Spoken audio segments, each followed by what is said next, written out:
Has come as US Secretary of State Antony Blinken embarks, as we've mentioned, on this fifth trip to the Middle East in the past 4 months. Well, let's discuss all of this with Mohamed Taha, who is from BBC Arabic. Good morning to you, Mohamed. A new week begins, and once again, as we've mentioned, Antony Blinken is headed to the Middle East. Talk us through what you're seeing and reading and hearing in the Arabic press, etc., about this.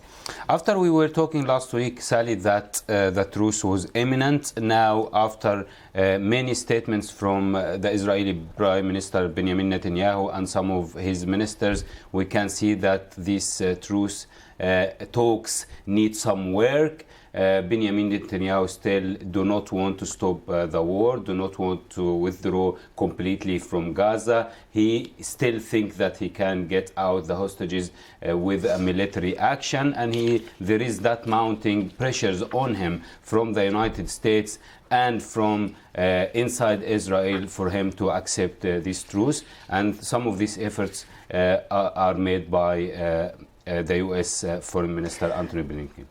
Is it thought that that is his priority on this trip, to broker this deal that you and I have been talking about for more than a week now? I mean, this time last week we were saying there could be a deal soon, weren't we?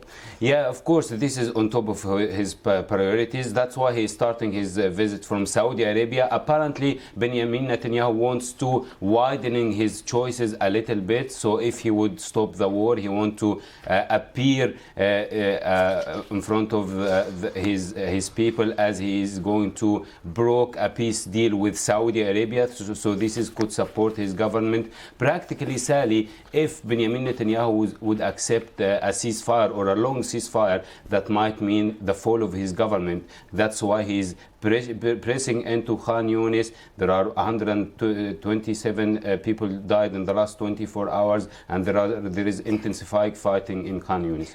And just briefly, Mohamed, before we let you go, just talk us through what's being said in the Arab world about the strikes on Iran-backed targets in Iraq and Syria over the weekend.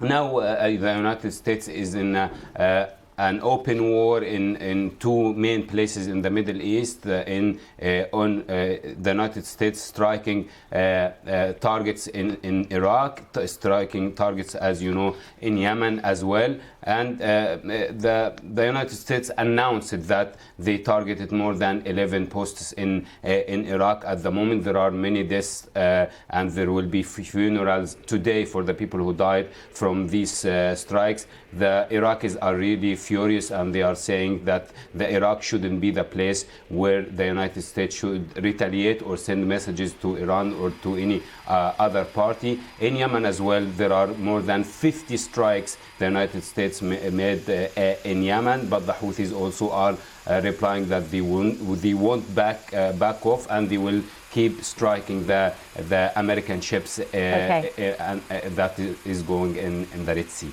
Okay, thank you, Mohamed. We'll see you again soon. Mohamed Taha there from BBC Arabic with the latest. Now let's bring you some of the day's other news.